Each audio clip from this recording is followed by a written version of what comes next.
Excelente día. Hoy es 24 de julio del año 2025. Gracias a todos por acompañarnos una vez más en este tiempo de oración devocional en la mañana que iniciamos en el nombre del Padre, del Hijo y del Espíritu Santo. Amén.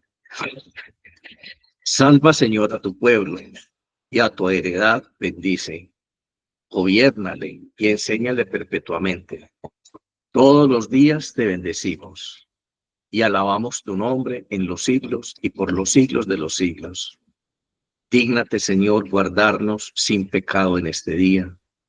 Ten misericordia de nosotros, Señor, y ten misericordia de nuestros hermanos. Señor, sea tu misericordia sobre nosotros. Según de ti hemos esperado. En ti, Señor, he confiado y jamás seré confundido. Qué hermoso salmo ese, ¿no?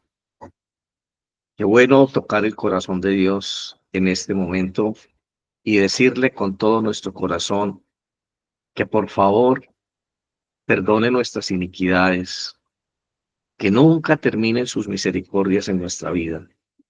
Digámosle entonces a Dios, omnipotente y misericordioso Padre, hemos errado y nos hemos extraviado de tus caminos como ovejas perdidas.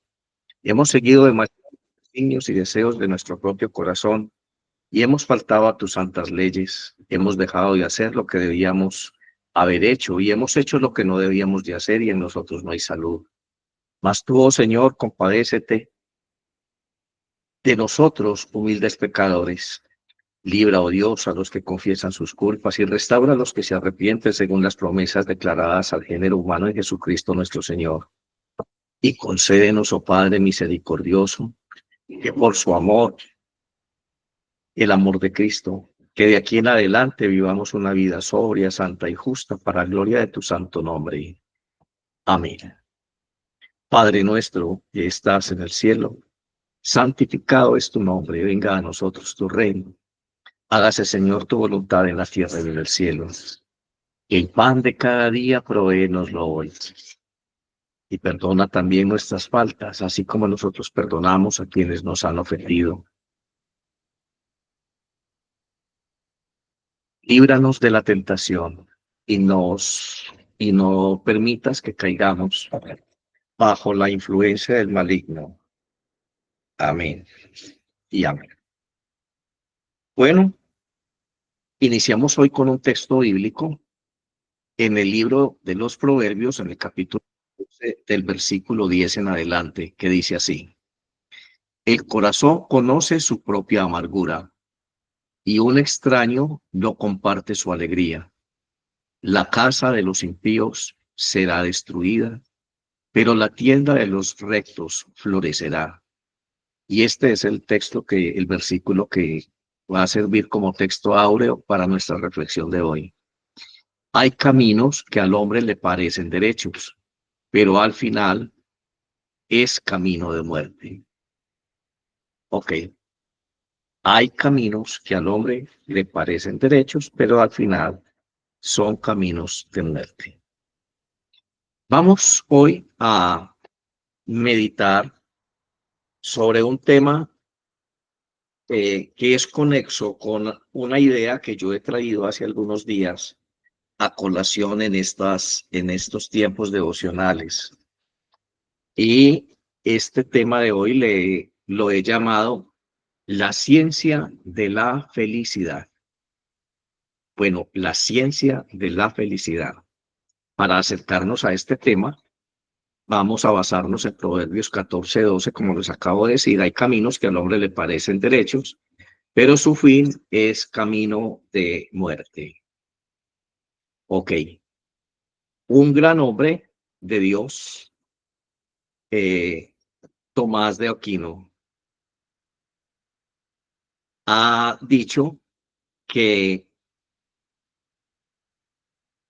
la teología moral, o sea, aquella parte de la teología en general estudia a Dios, pero una parte de ese estudio de Dios, una rama de la teología, es la moral, porque muchos de nosotros en Latinoamérica y en el mundo entero seguimos cometiendo el error de llamarnos cristianos, suponer que estamos siguiendo a Dios, pero no enmarcamos en la moral del cielo, en la moral divina.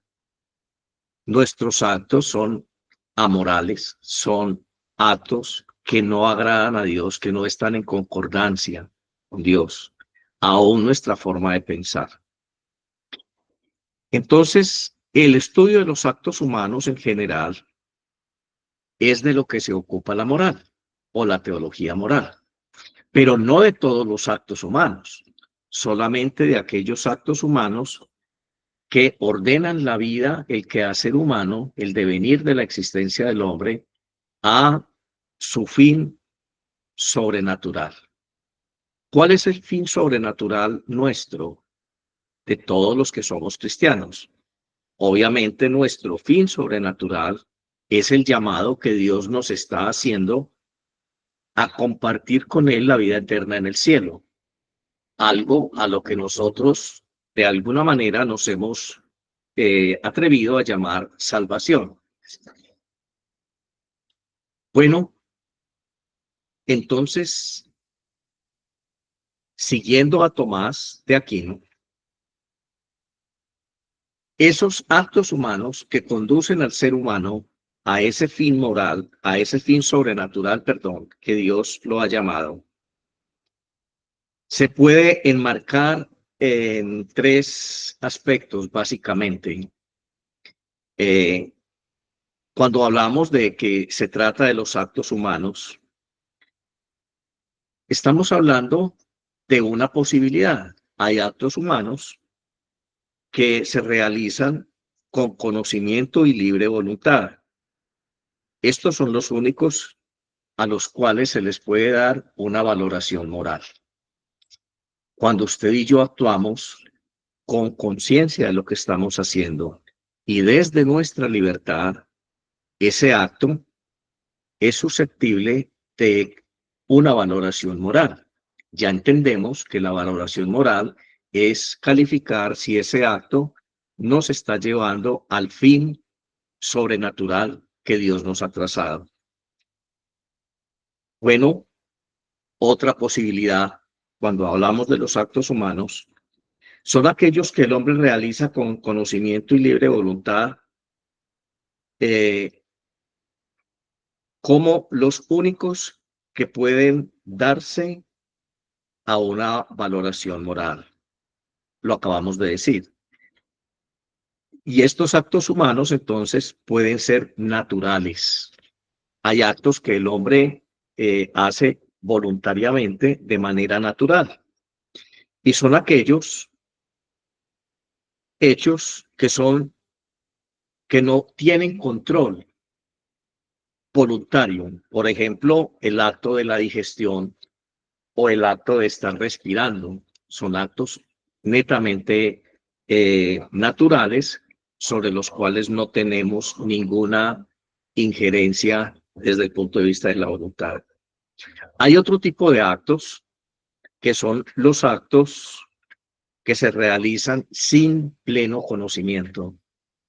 Estos son actos que nosotros hacemos por omisión o por olvido. Un olvido que no es culpable. Olvidé hacer esto y hubo una consecuencia, pero no fue mi voluntad, no fue mi intención hacerlo deliberadamente. Hay actos que son inculpables desde ese punto de vista, o sea, no había una plena intención de hacerlo. Y hay actos que se realizan sin plena voluntad. Así que estos actos que se realizan sin plena voluntad, a esos nos referimos precisamente como aquellos a los cuales no hay ninguna manera de imputar responsabilidad moral. Bueno, ya tenemos entonces más o menos definido a qué tipo de juzgamiento o a qué tipo de actos humanos o de conductas humanas está orientada la moral. Bueno, Cuando los actos humanos son mirados desde su esencia, desde la motivación interna del individuo, ¿por qué los hizo?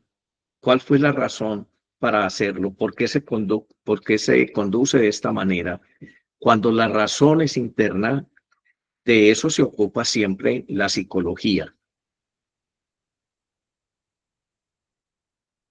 Tampoco la moral se ocupa de ordenar el pensamiento humano de acuerdo a lo que debe ser, o sea, la ética. Hay una ética que nace del sentido común de las comunidades humanas y hay otra ética que es necesariamente la ética teológica. Son dos cosas diferentes. Bueno, todo lo que nosotros hacemos, entonces, está orientado a buscar nuestra felicidad. Todos los actos humanos, todos los pensamientos humanos, toda disertación filosófica del hombre siempre tiene un fin y es encontrar su felicidad. Cuando usted está frente a una decisión que le exige tomar cierto nivel de riesgos, analizar el pro y el contra, usted lo hace entendiendo o sobre el entendido de su bienestar. ¿Qué es lo que más le conviene? Cuando nosotros estamos desarrollando un proyecto de vida, estamos pensando cómo realizarlo y nos trazamos objetivos a corto y a largo plazo, necesariamente estamos pensando en nuestra felicidad, en nuestro bienestar. Y es allí donde entonces cobra bastante sentido nuestro texto de hoy, que hay caminos que al hombre le parecen bien, pero que siempre es Dios quien determina si son caminos de vida o son caminos de muerte. Así que la moral entonces nos lleva a pensar, a considerar siempre en cualquier actuación que nosotros tengamos en la vida, si realmente está enmarcada o de qué manera contribuye a llegar al fin sobrenatural que Dios nos ha hecho. Aunque sean los actos más simples, aunque tú vayas a abrir una cuenta corriente o una cuenta de ahorros en un banco, lo estás haciendo con un fin, lo estás haciendo en el marco de tus actividades naturales de la vida, ¿no? De tu vida de negocios, quizá. Pero si toda esa concepción macro tiene algún sentido en tu vida, debe de alguna manera estar relacionado con ese fin sobrenatural que Dios, al cual Dios nos ha llamado. Bueno, vamos entonces a adentrarnos en este concepto de la felicidad terrena. Hay personas que tienen un proyecto de vida, hay personas que tienen una conducta determinada, una forma de actuar. No hay nada más rico que un café. Una forma de actuar X o Y de acuerdo a su orientación, a sus propósitos, a la búsqueda, en definitiva, de su propia felicidad. En este sentido, Agustín de Hipona tenía toda la razón. Él decía, todos razonamientos sobre la conducta humana solo tiene una respuesta o solo tiende a responder la pregunta sobre la felicidad del hombre. Así que, siguiendo a Agustín, vuelvo y repito, podemos afirmar que la felicidad aquí en la tierra y la orientación al fin último son cuestiones paralelas. ¿Cuál es el fin último? Nuestro llamado al cielo, a permanecer con Dios por la eternidad. Son paralelos. Así que en la vida y en la práctica nuestra como cristianos muchas veces no existe ese nivel de conciencia. Estamos completamente desarticulados en el sentido de que tenemos una búsqueda de la felicidad en la tierra completamente justapuesta a ese fin último al cual Dios nos ha llamado. Así que ese es el corazón de la meditación de hoy. Dejar elementos en su corazón y en su mente para que usted evalúe la calidad moral de sus actos, de aquellos actos que a diario está realizando, aquellos actos que usted realiza de acuerdo a su proyecto de vida, de acuerdo a la búsqueda de su felicidad. Pero esa búsqueda de la felicidad terrena debe, si usted es cristiano, estar en paralelo con el fin trascendente, con el fin sobrenatural que Dios nos ha hecho a todos nosotros, a quienes hemos sido alcanzados por el Evangelio. Quien se encuentra en la dirección correcta, aquí en la tierra, ya va disfrutando la felicidad eterna desde esta etapa de su vida, de su existencia. Y aquí entramos nosotros entonces a considerar las objeciones de conciencia. Hay personas que no encuentran paz, hay personas que viven en un desasosiego, hay personas que permanentemente están irritables, hay personas que no se encuentran a sí mismas, hay personas que dicen, tengo un mal genio y no sé por qué. Pues bueno, ese es un síntoma serio de que su espíritu no está en línea o en paralelo con su actuación humana. Están actuando de acuerdo a categorías morales personales o colectivas y no están actuando de acuerdo a las categorías morales que su fe establece desde el punto de vista de Dios. Muchas de estas personas que se encuentran en estos estados de ánimo dicen ser cristianos y quizá muchos de ellos son personas que visitan asiduamente la iglesia, los sacramentos o sus sitios donde se reúnen. Tenemos que aprender una máxima en esta mañana nosotros y es lo siguiente: la felicidad en el cielo es para los que saben ser felices en la tierra. Tú tienes una manera de evaluar si vas a ser feliz en la vida eterna y es única y exclusivamente mirando si tus actos terrenos te hacen feliz, si provocan conflicto ético, si provocan conflicto moral en ti, entonces con toda seguridad tu vida no es una vida feliz.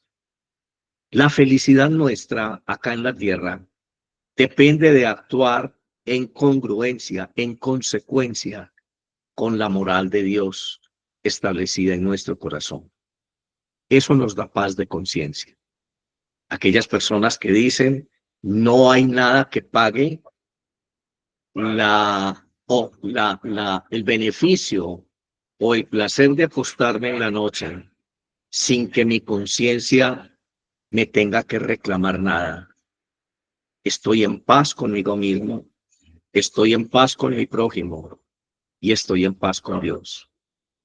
Ese equilibrio de estar en armonía conmigo mismo, en armonía con el prójimo y en armonía con Dios, a eso es a lo que deberíamos de llamar realmente la felicidad, porque la paz no tiene precio. Cuando nosotros confundimos ese estado armónico del ser y queremos encontrar la felicidad en los bienes terrenos y queremos encontrar la felicidad satisfaciendo lo más bajo de nuestros sentidos, satisfaciéndonos a nosotros mismos o a una logia o a un partido político o a algún grupo humano al que pertenezcamos, definitivamente eso va a traer en nuestra vida momentos de estrés, momentos de debilidad, momentos de quiebre, va a traer en nosotros aquellas conductas o aquellos estados emocionales que ya acabo de mencionar. Vamos a ser tristes, vamos a ser agresivos quizá, vamos a ser resentidos, va a nacer en nuestro corazón la envidia, nos vamos a estar comparando siempre con los demás. Aquel ya va 2 pasos más adelante que yo, tengo que superarlo. No hay paz en nuestro corazón. Y si no hay paz en la tierra, tampoco vamos a tener paz en el cielo. No nos digamos mentiras. No entiendo por qué en teología no se ha aclarado esto lo suficiente. Pasamos tiempo en el altar haciendo homilías, como yo digo, que no pasan de ser consejitos de buena conducta, invitándote a ti a que adoptes modelos éticos y morales o valores éticos y morales que obliguen a Dios a aprobarte. Y es que la moral y la ética no son la causa de la gracia de Dios. Yo no puedo obligar a Dios con buenas conductas, con obras de caridad, con buenos propósitos, con buenos pensamientos a que me apruebe. Lo que realmente vale la pena, lo que realmente importa para Dios, es lo que hay en mi corazón, porque de la abundancia de mi corazón habla la boca. Y allí donde está mi tesoro, allí está también mi corazón. Yo puedo estar haciendo o diciéndole a Dios cosas que inteligentemente me dicen o me orientan en la iglesia que debo hacer. Pero cuando mi corazón está puesto en un tesoro diferente a la vida eterna, a ese fin trascendental, a ese fin último al que Dios me ha llamado, Dios lo sabe. No están las palabras en mi boca cuando Él ya sabe lo que le voy a decir. Él sabe lo que hay en mi corazón. Y cuando Él mira mi corazón y encuentra allí a Cristo Jesús, entonces la presencia del Espíritu Santo se refleja desde mi corazón hacia la mirada divina. Entonces Él entiende que estoy sufriendo un proceso de cambio profundo. Y aunque sean muy pequeñitas las cosas a los ojos de los desprevenidos, que yo esté cambiando, eso ya es un acto moral importante de nosotros desde la óptica divina. Dios entonces nos da su gracia en este sentido. Él ilumina nuestra inteligencia, nuestra razón, para poder discernir lo que realmente nos conviene. Y Él nos da la fuerza de su espíritu para fortalecer nuestra voluntad. Él nos muestra su lógica. Él nos muestra lo que debe ser según su naturaleza. Nos muestra el camino y también fortalece nuestra voluntad para caminar sobre sus pasos en estos senderos que nos llevan al Padre. Cuando nosotros no estamos alineados en este sentido, cuando nuestros actos humanos aquí en la tierra no están en paralelo o no reflejan un avance continuo a mi destino eterno, entonces yo estoy desubicado y mi fe es una fe netamente racional y de conveniencia. Ahí es cuando decimos que todas las personas tienden a tener un Dios billetera.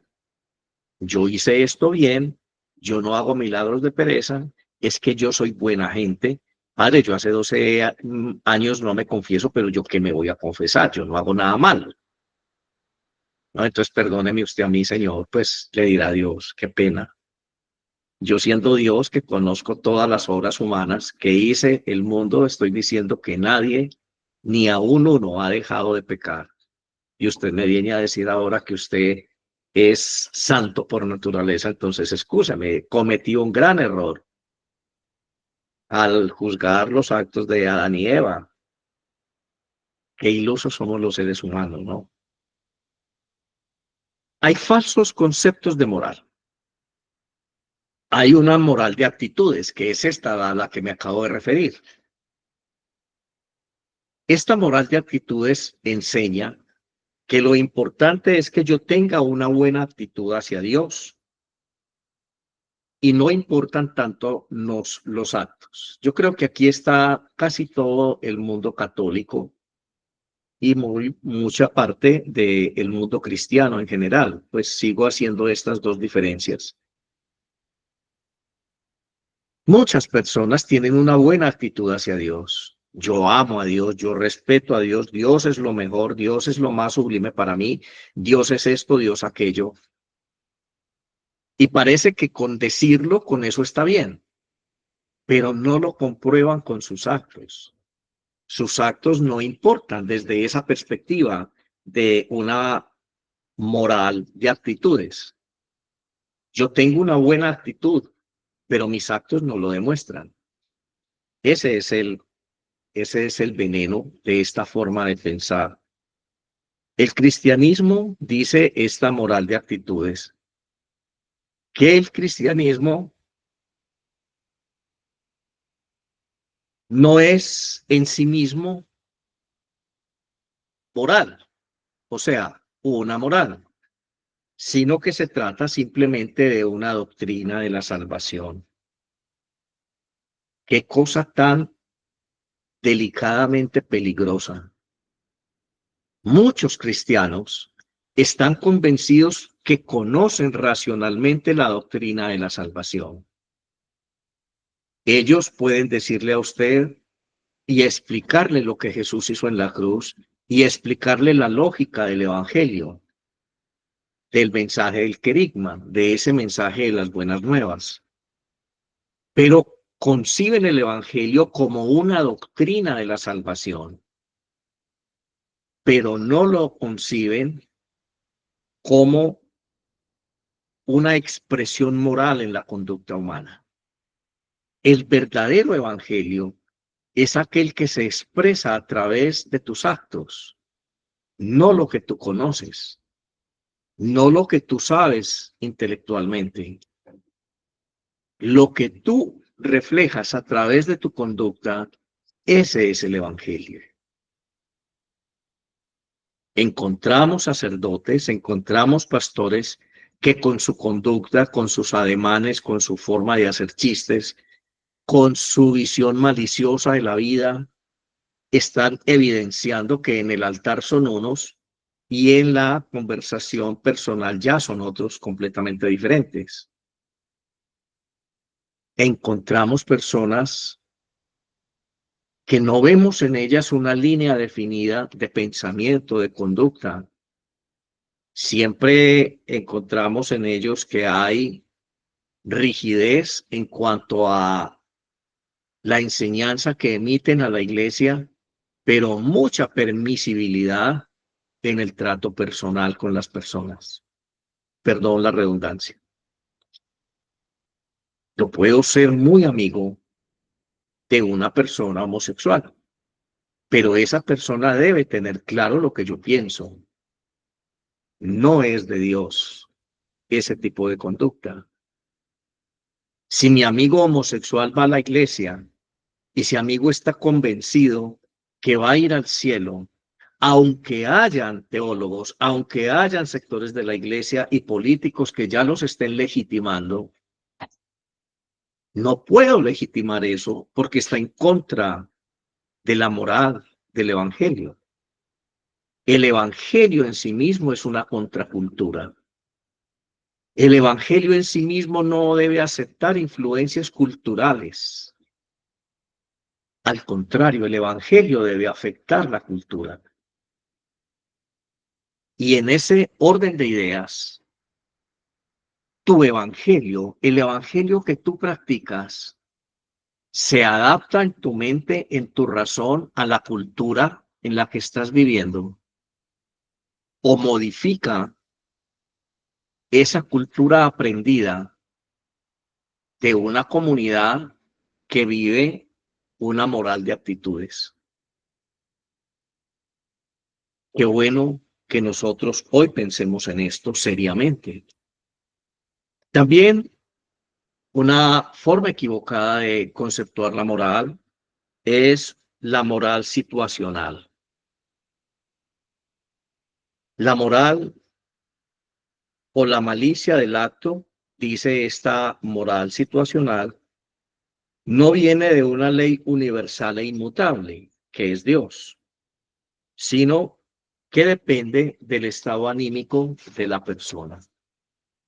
Cuando se va a valorar el acto humano, entonces no podemos hacerlo desde la perspectiva de lo que establece Dios, sino que debe necesariamente, por ser un acto humano, valorado desde el estado anímico o desde las circunstancias que está viviendo cierta persona. Es por eso que nosotros encontramos algunas personas que abortan tratando de decirle a Dios por qué razón lo hicieron, tratando de convencer a Dios que ellos tenían razón en haber asesinado a un niño en su vientre. Dios es inmutable y perfecto. Y en materia de moral, no podemos continuar los lineamientos de este mundo posmoderno, donde todo es relativo.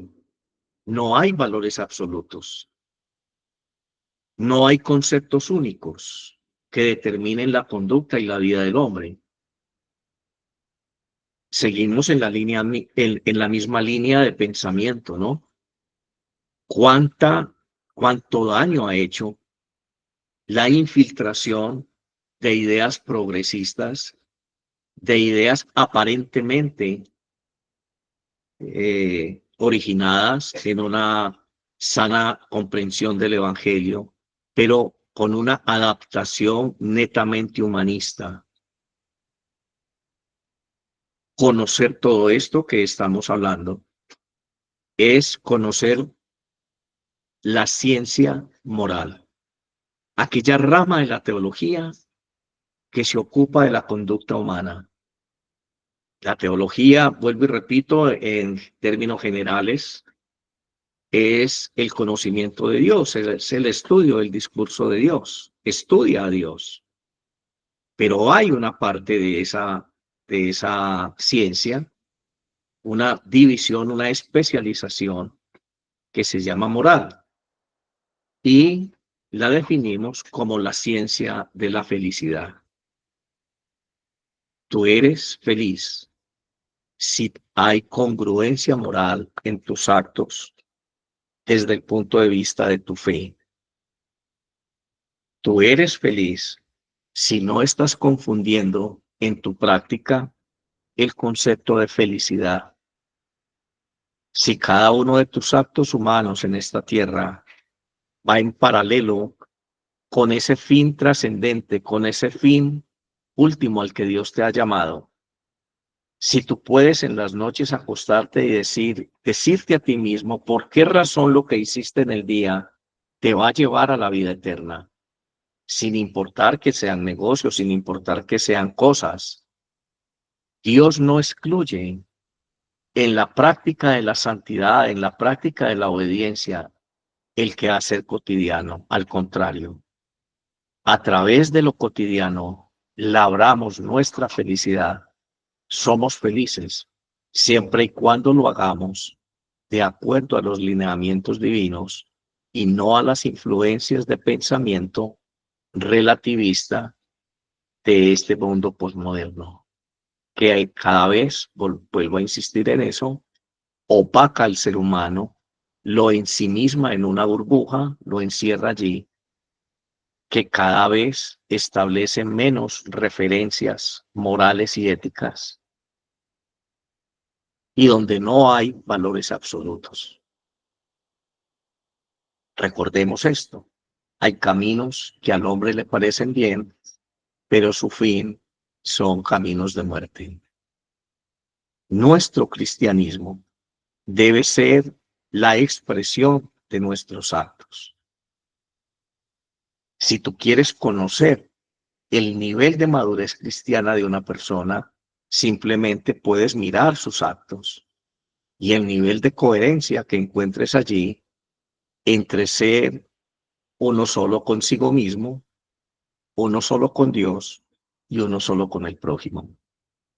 Oremos. Padre, en el nombre de Jesús, te pedimos en esta mañana que este pensamiento quede grabado en nuestro corazón, que la acción de tu Espíritu Santo en cada uno de nosotros nos lleve a calificar minuto a minuto y segundo a segundo nuestra conducta, nuestros pensamientos, lo que hacemos durante este día que nos has permitido vivir en tu presencia. Queremos aprender, Señor, de ti la ciencia de la felicidad. Y por eso apelamos a tu gracia para que ilumines nuestra conciencia y fortalezcas con tu espíritu nuestra voluntad. Ahora ya conocemos por qué hay depresión, por qué hay estados de ánimo decaídos, derrotados, incertidumbre, falta de esperanza. La psicología se esfuerza por encontrar respuestas a esto en el mismo individuo. Pero en la teología queremos enseñar a tu iglesia, Señor, a encontrar esas respuestas en el hecho de ser tus hijos, de haber sido llamados a compartir contigo la vida eterna, al hecho simple de ser tu imagen y tu semejanza. Bendice, Señor, a todos mis hermanos en este día. Bendice, Señor, su entrada y su salida y provéeles. Sana al que está enfermo, Señor, consuela al que necesite consuelo y trae la ayuda que necesita cada uno de nosotros. En humildad reconocemos que la mayoría de nuestras dificultades las hemos ocasionado nosotros por no conocerte. Y te pedimos perdón por la evangelización de la iglesia, que no ha sido clara nunca en este sentido, porque han habido filtros a través de los cuales se predica un evangelio de conveniencia institucional. Vivimos momentos difíciles, oh Dios. Vivimos momentos duros y de caos, pero es posible ser felices. Es posible tener una felicidad en lo que hacemos aquí en la tierra. Es posible decirnos a nosotros mismos que estamos en paz, que somos felices. Y esa es la certeza que tenemos de ser felices contigo en la vida eterna. Amén. Yo les bendigo en el nombre del Padre, del Hijo y del Espíritu Santo. Que tengan un excelente día. Nos encontramos mañana a las 7 de la mañana de nuevo. Muchas gracias. Bendiciones para todos.